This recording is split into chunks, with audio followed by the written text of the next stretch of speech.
Lagoon, to those gathered at the Circle Perilous, and to all the defenders of this broken land, welcome to episode 26 of Arakko Public Radio for the week of February 8th. We are the Casual X-Men Chat Show where we chat everything happening in Marvel's Mutants every single week. I'm Rod, and this is the Metroid Prime to my Super Metroid, my one and only Omega Mutant, Keegan. How's it going this week, buddy? It's going great. Speaking of Metroid Prime, I mean, that Nintendo Direct was just so exciting. Did you grab Metroid? I haven't grabbed it yet because I have so many games in my backlog, and I'm like, I've played Metroid, but I'm excited. Like, I think that's going to be one of my summer deep dives. I am the fool who spent the $40 immediately and have not touched it yet because I've got a 3-year-old. Hey, it happens. Is that an honorary Oos shirt I see you wearing? Yes, it is, which I got, and then it quickly went out of style, but proud to have it. Quick prediction before we move on. Before we film our next episode, or maybe we'll have filmed, but before our next episode airs, Elimination Chamber will happen. That's right. Is Sammy winning? I don't know. I think so. Big long-term prediction kind of combined with this.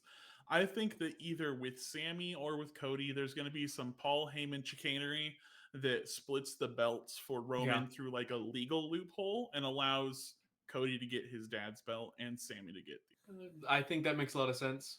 My big prediction, you can call it here, I think Sammy wins, but through shenanigans, like whether it's Usos get him DQ'd or somehow he doesn't win the belts because he's going to win the match to leave an air of mystery. I don't think they're going triple threat at Mania, but like there's going to be still that question of if Sammy did win, and that's probably what's going to lead to him getting the tag team belts at Mania because they're not going to give him the Universal title even though he deserves it. He does. I mean, I think they could build to him getting the Universal at one of the big four. I think he should. I hope he. Maybe SummerSlam. I'm a fan of Sammy getting the briefcase and then cashing in at SummerSlam. That'd be awesome. Yeah. Sammy and Kevin Owens are my two favorite dudes in WWE and have been for a while. So if they get their shine finally, I'll be happy. Yeah.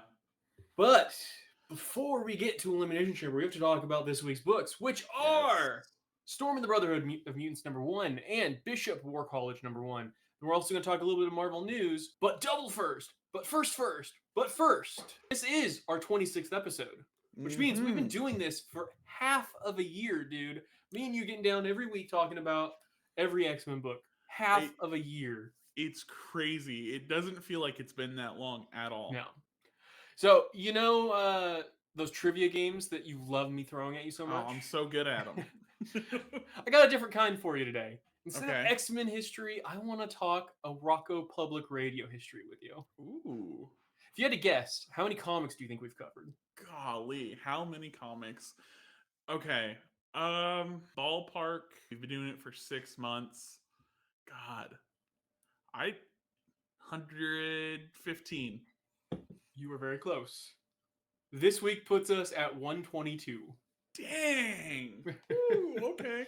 We have talked a lot of books. We have 2 books this week, but then we've had, 8 book weeks. Judgment Day. Judgment Day boosted the stats quite a bit. Dark Web boosted the stats quite a bit. But yeah, we average probably, well, I guess you do the math there. We average 4 point something a week. But I think really like our true average, if you take out some of the tie-ins, is like a little under 4. Like we average between 3 and 4, I feel like. That's cool, though. So, the other question for you. Yes. How long do you think a full binge of the show would be? Ooh, okay. So all of our episodes, huh? I know we average around an hour, sometimes a little less, sometimes a little more. I'll tell you, yeah, it's not that big of a deviation from that mental math. Yeah. I'm going to say 29 hours. Pretty close. Including minis, which I guess only add like 20 minutes, maybe an hour to it. We're at 33 hours. Hey, you know so what? You couldn't quite fit it in a day, but pretty close. Yeah, pretty close on both. I'll take it. Do you want to take a guess at pre-editing what that binge would be? No, I don't know that I do. I want to say pre-editing. I want to put it closer to 40 to 50 hours. Yeah, it's probably low 40s. Like We've had a couple episodes that had a particularly long record sessions, and then for the most part, we just shaved maybe 5 minutes out. So it's not a huge boost, but there is a bit of a boost there. So that's all I had for trivia. But I'm curious, like, do you off the top of your head have like a favorite comic we've read? Well, if we're talking like favorite single issue, I'd have to put it somewhere in the X-Men Red Judgment Day, just phenomenon of like, where was it? Like 5, 6, 7, 8, where it was just like that merciless run they went on. Yeah, like that was just insane. Probably somewhere around the death of Magneto. But if we're doing like favorite comic overall, like just series, I'd have to say Exterminators. Both great answers. What about you? Single issue, it would have to be probably one of the Reds. Maybe Immortal. Maybe the last 2 issues of Immortal were pretty amazing. They were. Hour of Magneto is probably like the pinnacle of the year period, let alone like X-Men specific. But then if you want to say like favorite the conversation we had about, I don't know. Like we had a really fun conversation about the Mark Russell annual, which I still think was a weird standout. It was hard because I loved it so much, but you made some really good points about how it like didn't line up with the rules of the rest of Judgment Day, and it just ended up being a really cool back and forth. So that was a really cool moment. And honestly, like I'm gonna ask you your least favorite thing we've read, but it's interesting because some of my least favorite issues were the most fun to talk about, though. Like a couple of our Percy conversations have become these like really fun back and forths because we're both just so worked up by the end of the conversation. So yeah, and I think that's it, right? Like to give Percy some sort of flowers, like the thing is like he makes me hate it, which at least it's eliciting an emotion, right? That's something that I think is worth credit for. Like not even in a derogatory way. If you can make me feel something, at least you're making me feel something. Which actually segues to my probably least favorite read and one of my least favorites to talk about, which is Marauders, because that doesn't elicit a hate reaction out of me. It just elicits a why the hell did they warp themselves into this pretzel of a wreck reaction out of me. I definitely think that would be it. I think my least favorite to talk about, and it's a good thing that because we didn't really have to talk about them, was any of like the Claremont retro shit. That's true. The stuff that was so not us, we punted even discussing it. That's fair. Yeah. So like Gambit, for instance, we tried keeping up with Gambit and eventually gave up because it added nothing to the show. Yeah, the completionist in me, I did read them and it was not worth it. Right. So I think it would be between those, like pure hatred, versus that. That's fair. No. Like my least favorite book out right now is still Wolverine. Like I'm on my TikTok channel, I'm giving a 1 out of 5 to every book I read. Not like a super serious review, but I'm giving everything a score. And the only 0 I've given is the most recent Wolverine issue. Like I vividly hate that series. But my least favorite thing for this show has been Marauders because I just feel like it's important enough of a book we have to talk about it, but I actively dread talking about it. No, absolutely. At least when we really, really dislike something, it can be a fun conversation. Yeah. I hope we make it another half a year so we can have a year celebration in, what did that be? July. Did we start in July? Maybe I'm doing this math wrong. Maybe it's August, but yes. That feels right. Dang, that's crazy. Okay. Late summer, which means it'll be post paternity leave, which means we might lose our undefeated streak. But as of right now, we have not missed a week. I think we got it in us. I think, yeah, we'll see. We'll see. I will be up for recording, but all of the editing will be moving to you in that instance. Yeah, well, I'll learn. All right. I usually ask you what you want to talk about, but I just want to jump right into Storm. Let's jump right into Storm. Absolutely. Written by Al Ewing and drawn by Paco Medina. It literally opens with Arakko blowing up, so yikes on our branding, but the story jumps back to the last stand of Arakko, where we see Storm, Laktuka the Knower, Sabanar of the Depths, Weaponless Zin, Bobby DaCosta, Wrong Slide, Warpath, Korra, Nova, Frenzy, WizKid, and many others, including Death, Horseman of the Apocalypse, fighting the endless clones and chimeras of Mr. Sinister. Storm's narration explains that publicly the Sinister Council blamed Skrulls, but really, obviously, it was Sinister's doing. They suffer countless losses, including Sunspot, who's yet another of her dear friends Storm is forced to cradle as they die. Jumping forward to year 10, Storm and Destiny meet on Asteroid S, with Storm bitter and demanding answers after Destiny convinced Storm to wait to strike against Sinister. She blames her for the losses.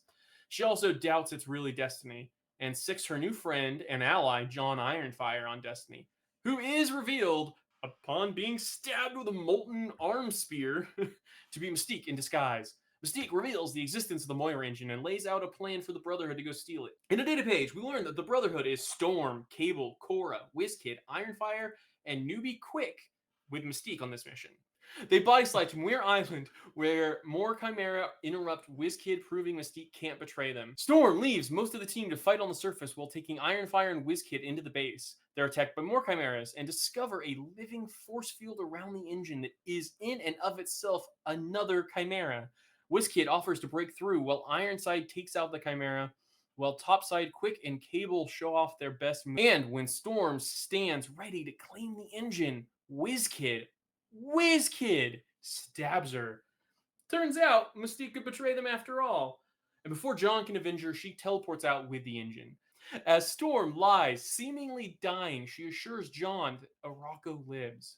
Meanwhile, on the World Farm, Destiny is explaining that she approves of this future for one reason and one reason only. Mystique lives. Her accomplice agrees and explains he too only likes sure bets. And the only sure bet is him, Orbis Stellaris. Rat Fink Destiny. How many? Is she gonna quadruple cross? Is she gonna quintuple cross? How many people is she gonna betray in this series? Honestly, at what point is it even crossing anyone, and it's just doing exactly what you were expected to do? Yeah.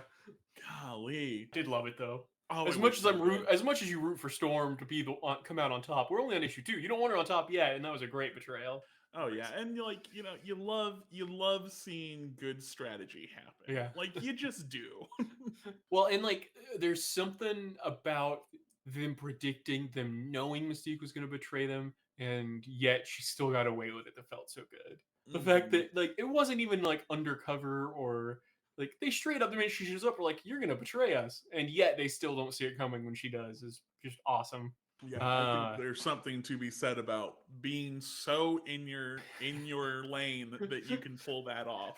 Absolutely. It says a lot about both Destiny and Mystique that and they're very different personalities and how they work so well together.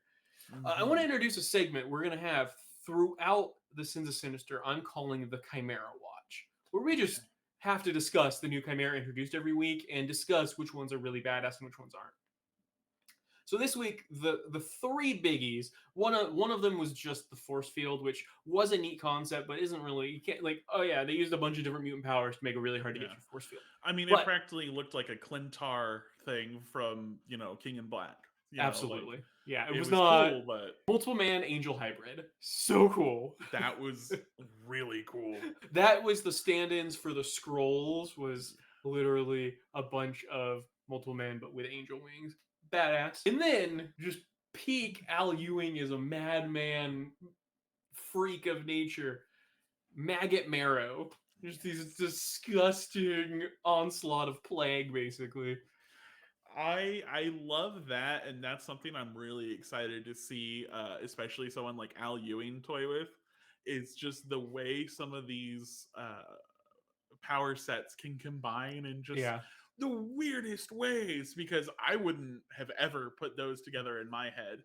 I feel like what we're gonna get is all 3 writers being more and more deranged each issue, but they each go deranged in their own direction. Like Kieran Gillen deranged is very different than Al Ewing deranged, and then you got Cy Spurrier deranged, and they're all going to be really unique takes, and they're all going to amp up because we're going by factors of 10 in this is only year 10. We're going to get year 100, and then we're going all the way to year 1,000. So we're going to keep getting more and more, excuse the language, fucked up Chimera each month, I feel like. Absolutely. And I was yet it all kind of vibes with, or jives really with, the idea of how Sinister would think. Absolutely. You know, even though they're all going their different directions, it's like, okay, yeah, I can definitely see Sinister coming up with this. It works in this miniseries even if they diverge because they're not all necessarily sinister. They're Right. Sinnerized other characters because like Mm-hmm. you assume at some point we're gonna get more of Stellaris's like idea of the Chimera. We're gonna get more Mother Righteous where she's using like mystical powers to make hers. We're gonna get more of Sinister himself. So we're getting the Sinister Councils. Like you've got like 9 different entities that are making their own messed up clones, and it's all just gonna keep coming at us. And this miniseries just keeps ramping it up. Mm-hmm. Uh, we got a couple aesthetic things to talk about. We can start with the actual like meta book aesthetics. I loved the like mesh of kind of Star Wars with 80s horror. So the title page was replaced by what was essentially the Star Wars Yeah. scroll, except instead of yellow text, it was orange and blue, like 80s horror, that bad 3D.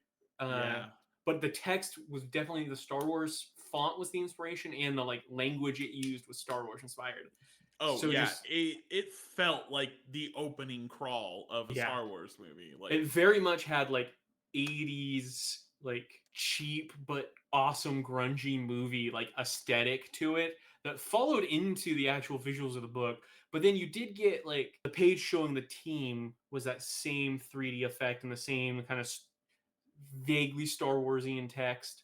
Um, I loved it so much, and it really drilled it home. And I'm really curious to see next week. I want to know is that going to be the through line through Storm and the Brotherhood, or because they're linking each month with an artist, like Nightcrawler's one and Immoral X-Men #1 are both drawn by Paco Medina. Is mm, that visual going to be the what ties together all the issue ones? And ah I could see it going either way because it seems really thematic with this issue. So I could yeah. see it being the through line for Storm, but if it's the through line for the artist, that would also make sense to me. So I'm very That curious to is see. yeah, that's interesting. I hadn't thought about like which way it would go. I assumed it was gonna be like through Storm and the Brotherhood. But which which makes the it'll be most sense, but does yeah. seem weird when each issue is drawn by someone else to give them this visual. I don't know. Who knows? No, I get what you're saying for sure. Either way, I love it, and we better be getting at least 2 more issues, whether it's this month or each month. I need more of that style for sure. The Absolutely. other aesthetic thing, though, is Storm straight up adopting Magneto's look. So, Yes. so she names her home base Asteroid S, the clear allusion to Asteroid M. She's wearing a helmet, literally just the Magneto helmet, but a size smaller because she don't have his giant head. The throne looks like his throne. The accents on her suit are clearly Magneto inspired. It's just she took the Brotherhood name like way back in issue 2 of Red, but it's very clear after he died she took a lot more than the name from him. She took a lot of inspiration from the man. Yeah, I mean, it's almost as if it's like her way of like carrying him with her in this battle, that kind of Yeah, thing. there's something just so over the top good about that look. Like I saw people I don't remember if it was in our Discord or another Discord server I'm in, like critiquing it, like saying like, oh, she needs to get a different hairstylist or something, and I was just blown away because as soon as I turned to that page, I was like, that's motherfucking Storm, that's her, that's Yeah, awesome. I love her look in this. I think it's incredible. Top 5 Storm looks all I time. I'm bummed we only get that look for one issue because she's an old lady in the next issue. No spoiler alerts for everyone. She isn't dead, but she is a really old lady on the cover of issue 2. Very true. Okay, little bit jumping around, going back to Destiny. In your heart of hearts, is she being sincere about her approval of this timeline when she's telling Orbis that like she doesn't intend on using the engine because she knows Mystique's alive here and this like she can't take that for granted. I I don't know. I genuinely am not sure. I mean, that seems like enough motivation for Destiny in a way, right? It's just like, oh, it's Mystique, it's fine. That seems like enough motivation given their history with the Quiet Council and everything. Well, and her appearance was it the second? It was a really early issue of Immortal. Was basically dedicated to that like she can't see a future where Mystique survives, and that's all she wanted was a future where they could survive together. Yeah. If somehow if this is like Destiny's master play is just side with Orbis so that this future doesn't get erased, will that be enough for Mystique? Absolutely not. Because she could say all I want is Mystique alive, but as terrible of a person as Mystique is, like Raven gives a shit about mutants as a whole, right? Like that's Yeah. half of her shtick. Yeah, I genuinely think I do think that for Destiny, Mystique being alive is enough. Like Yeah. I do, but I don't think that's close to enough for Mystique that Destiny is alive. I think that that will be a thing that comes to a head. Yeah, I'm wavering between whether I'm predicting, and you don't need to make a big prediction because we only got a few weeks left, and like it's fun to see how it unfolds. But I see two paths basically. Either she's still playing multiple parts, and her long con is still an eventual reset. Like I think she wants the world to last long enough for Sinister to realize he needs to play ball and he needs to work with the mutants for him to realize that his future won't work, so he needs to actually work towards the united future, tying back in the like we have to be on the same side thing and making that actually true again. But I could also see a version of this story where Destiny is being sincere and that leads to her on the opposite side as Mystique later, because that would be a lot of intrigue also. Very Those true. are the only two paths forward I really could see at this point, but obviously we got 1,000 years to play with. Lots can happen. But those are the two things I could see being set up here. And honestly, I agree. I think it's one of the two. I think it's either like, we're really just going to play this as long as we can to make Sinister see how badly he will F it up, Yeah. or genuinely them having to face down, Mystique and Destiny having to face down is what will kind of bring the whole thing to a close. Which would be an awesome confrontation. Yeah. Can we talk about Quick? Oh, This is like the most heartwarming thing ever. Okay. so good. So there's Ironfire and there's Quick. Those are the two like brand new characters. They're on the Brotherhood. Except Quick, Lulu, is not brand new. Way back, X-Men Red #6, the little girl that has the lovely banter with Craig of NASA, Craig Marshall, and then he ends up saving them, and then Storm comes in and saves him because he does the whole like, no, today I am over Arakko, and like was trying to stand between them and the bad guys, and then Storm comes in and cleans house. Both of us loved that scene. God, that was forever ago now. That was like in the second month we were a show. They don't really address it, but twice in the book she's labeled as Lula Marshall, meaning at some point Craig of NASA adopts her. Mm-hmm. I love that so much. I just what a fun like full circle thing. Yeah. That also is just like it's just kind of there right now, right? It's there if you see it. It's there if you see it, but also that means this timeline robbed us of that adorable moment. And if we don't get that post reset, if we don't get to see that play out, I'm going to find out Ewing, and I am going to let him know how I feel about it. Because honestly, that's fair. That is such a perfect moment, and we got robbed of it. Okay, Ironfire.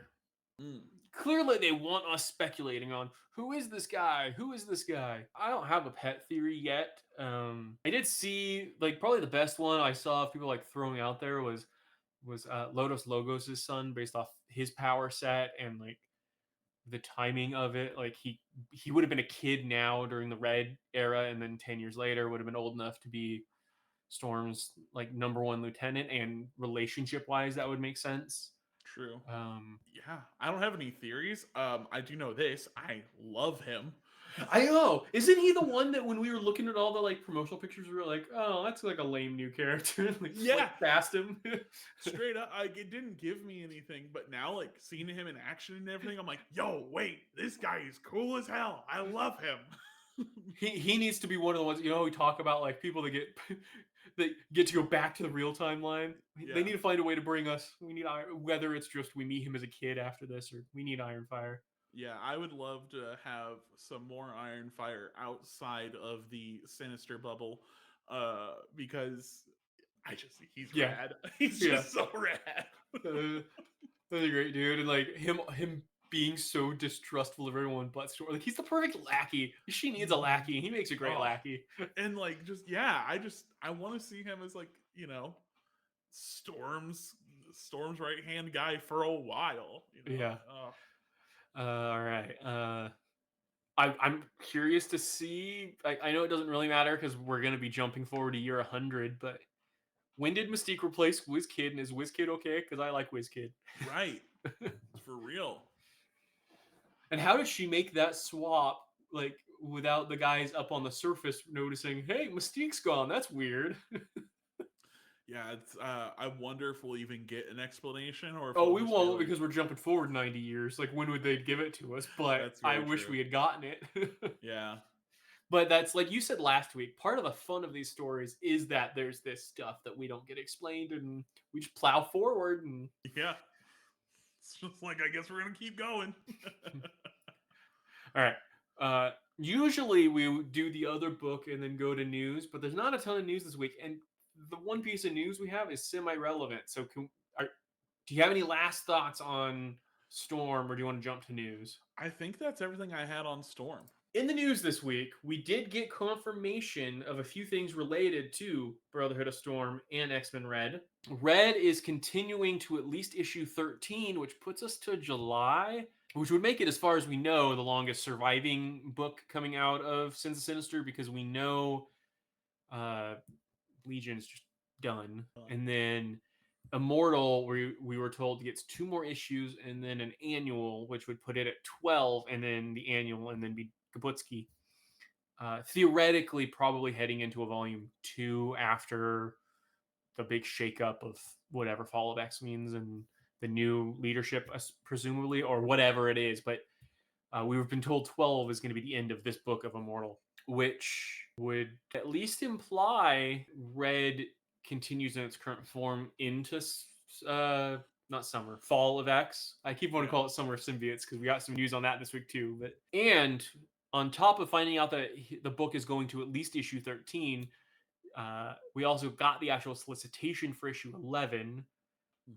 And we find out that when she rejoins the original timeline, that Storm's got a new love interest.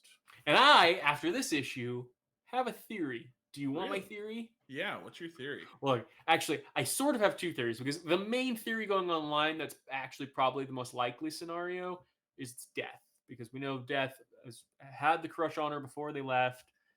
We see him in this issue, like, helping defend the planet, and we know he comes back in that Brotherhood of... No, not... It's not... What is it?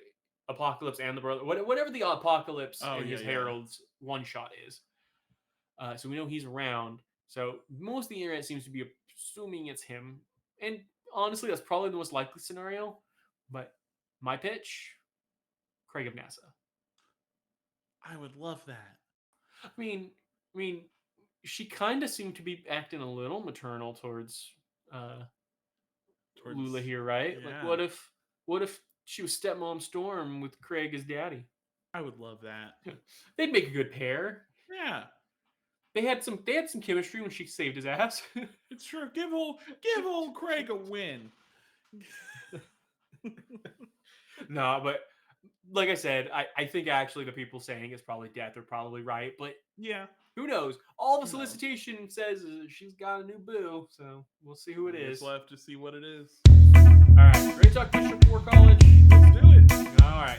Written by Jay Holtham and drawn by Sean Damien Hill, the issue opens with a letter from Danny Moonstar to Ileana about her concerns that Bishop is taking training too far with his War College.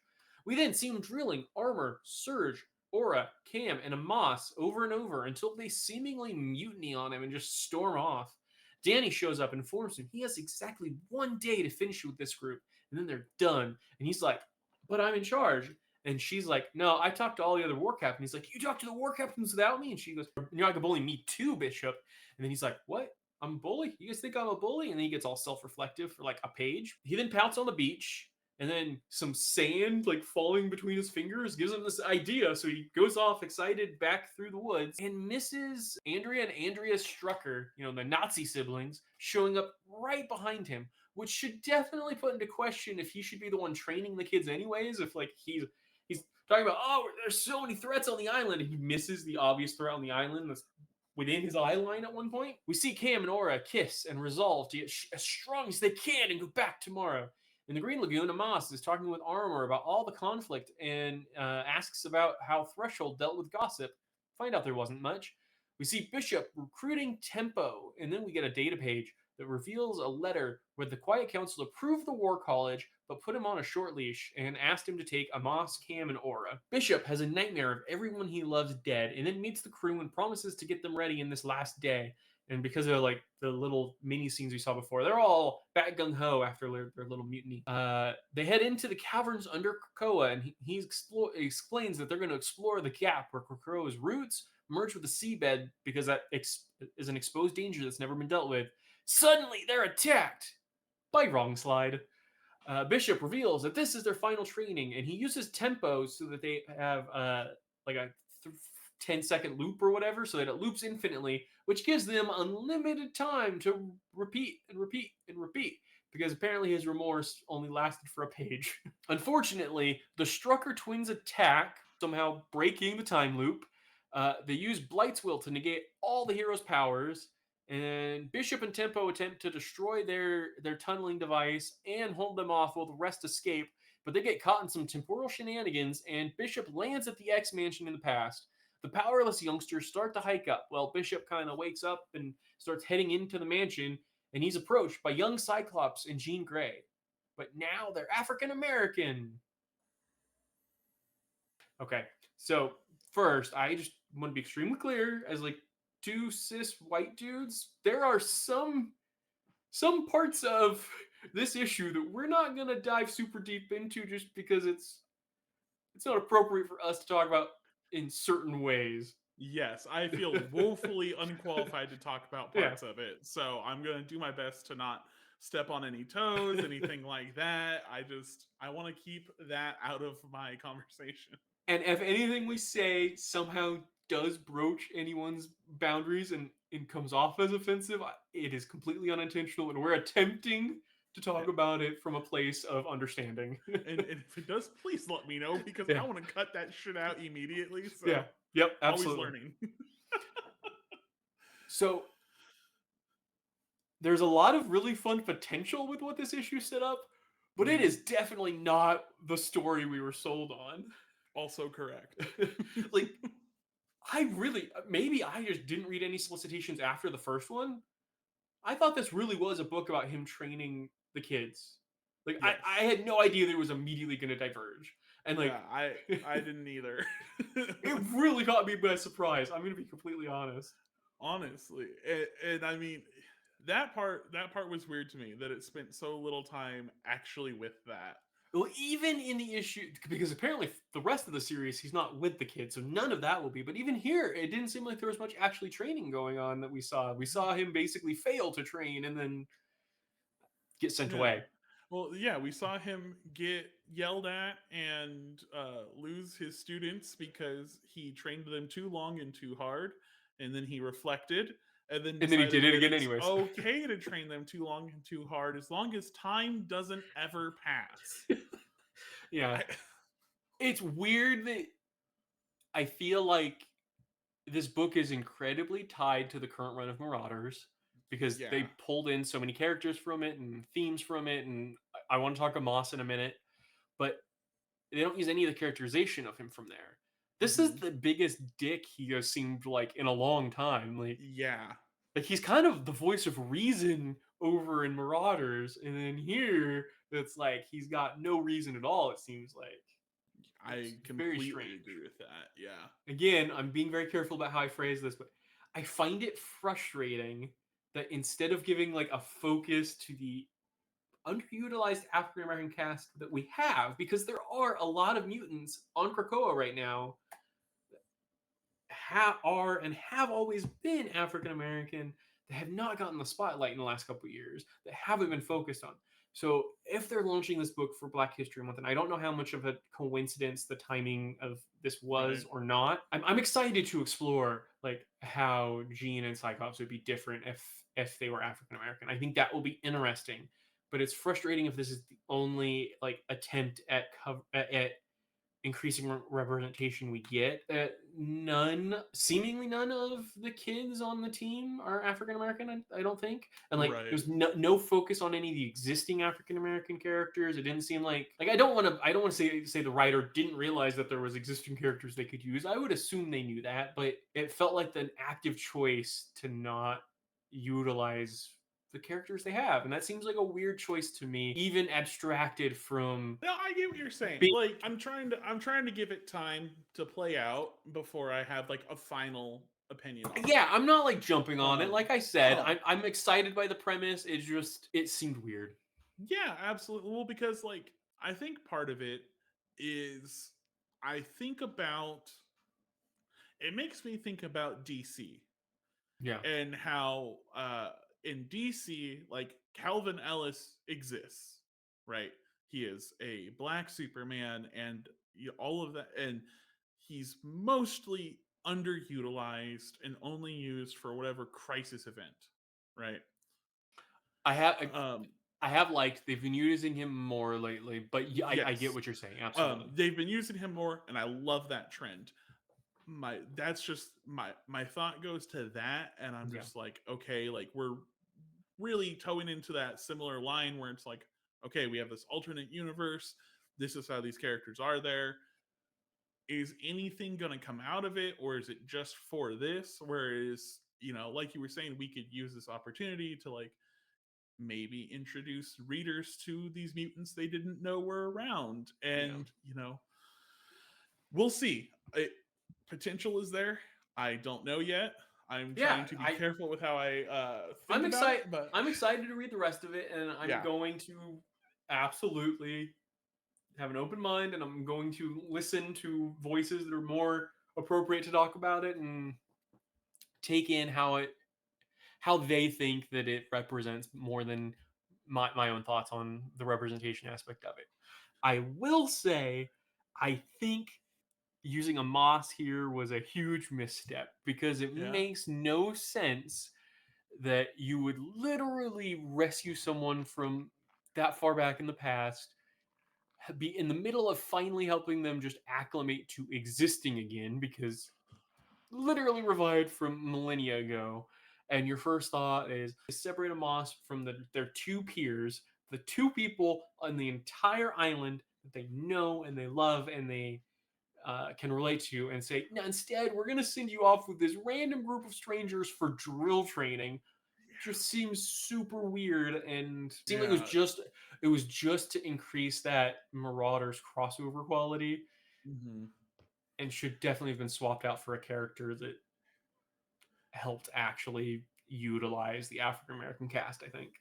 I absolutely agree, especially because, like, I don't know. I don't think it needs to cross over with Marauders that much. I don't find Marauders particularly interesting, so the No. less it connects, the better. Well, but also it's really weird to immediately tie any character's solo book with their team book. Like feels like you're saying this character doesn't stand on their own enough. And like Right. Bishop stands on his own. Bishop's awesome. Yeah, I love Bishop. I think we covered everything I really had to say on Yeah. it. I didn't have But a lot more to say either. my biggest thing is I don't like what a jerk he comes off as because his Yeah. characterization has been so friendly So lately. so mean. And like we said, just like doesn't his moment of reflection is nothing. It's diddly squat. He immediately is just like, let's do it endlessly instead. It does not make a ton of sense to me. Yeah. So normally this is where we would go around the Marvel Universe. Nothing else I read tied to the X-Men. Did you read anything that had much X-Men tie? Nothing. Okay. Um, Daredevil's really good, y'all. You should be reading Daredevil if you're not reading Daredevil. Okay, I might have to pick back up on that. It is shifted with this new volume to ground that Daredevil's never covered. He's created an island of restorative justice. Essentially, he broke these guys out of prison, and he's not like clearing their records, but he's just like giving everybody an opportunity for, hey, let's all become better people together, and it's working, and it's just really cool. Plus, he's got mystical powers because they've formed the opposite of the hand, and it's just lots of good stuff. But anyways, if you're not reading Daredevil, or if you jumped off after Devil's Reign, this new volume is really cool because Zdarsky kind of, I feel like he with his first volume proved himself and like won over the fans. So now he's able to push the mythology in totally different ways, and it's really good. Like, I was trying to read it when this new run started. Yeah. And it just, I don't know, it just wasn't hitting like back when it was Devil's Reign, like that. It wasn't hitting for some reason. Yeah, so like right post Devil's Reign, I feel like it might have, because it's on issue 8 or 9 now, like as they were setting up the kind of new status quo where he just suddenly decided, I'm going to go live on an island and help fulfill this prophecy. It was a big shift, and so I could see how it could have lost you, but plow through and catch up because it's really good. And like he's butting heads with Punisher right now in a really fun way because Punisher also has unlocked these mystical powers, and it's just... And I think that might be it too. It's like I dropped Punisher and Daredevil around the same time, and I think it's because like it was just a weird intermingled mix, and none of them were quite hitting for me. Yeah. Maybe it's just different enough. You remember, I kind of didn't love Devil's Reign because I thought it didn't deserve to be an event. So I was like, it could just be our different wavelengths there. We'll have to see. Next week. Technically a big week, but I don't think like some of it we have to talk about more than other parts. Nightcrawlers, #1. Very excited for it. Marauders 11. Wolverine 30. And this is the one I told you before we recorded, I really want to talk about what a weird choice this is. X-Men 19 and Captain Marvel 46. So we're getting 2 pieces of their crossover at the same time, which is a weird... Like, isn't it like a short crossover too? I think they're only crossing over 3 issues each. So it doesn't seem like they need to put them out at the same time. But maybe it's what Dark Web was promised to be, and like they're both involving the Brood, but are like you could read just one and follow it. Maybe, I don't know. We'll read both. Captain Marvel might be around the Marvel Universe. Might be something we're actually talking about. I don't know. Won't know till we read it. Something that probably will be punted to around the Marvel Universe just because there's so many books and the first 2 issues just didn't have that much to talk about. Extreme X-Men 3, which, speaking of awesome Storm outfits, has Storm looking awesome, and that's about all that book has going for it. Very true. And I don't want to overhype it in case things don't work out, but as of now, Return of Uncanny Kin, which should be really loads of fun. I love that guy. Me too. I'm so excited for that. He, as soon as he left that day, he said he has dibs on the first Nightcrawlers, and we have reserved it for him. But unless you have anything else... I believe that is all that I have. That'll do it for us. After a plethora of requests, we have a Discord server. Join to chat with us and our tight-knit community. It's new, it's minimal, and I imagine it's going to grow a lot in 2023. Keegan, I don't want to talk to you for a week. Why are we meeting up so often? I would be very upset if I talked to you in the next few days on some mysterious project that has not been announced yet. I mean, definitely. I can't imagine having to spend more than this hour a week with you. It better not happen. Make sure you like us, review us on all places, follow us, and if nothing else, tell a friend who you think might enjoy it. I'm That Nerdy Papa Bear on all of the socials. Keegan is Bulk Ranger. Until next time, remember, never trust the blue ones.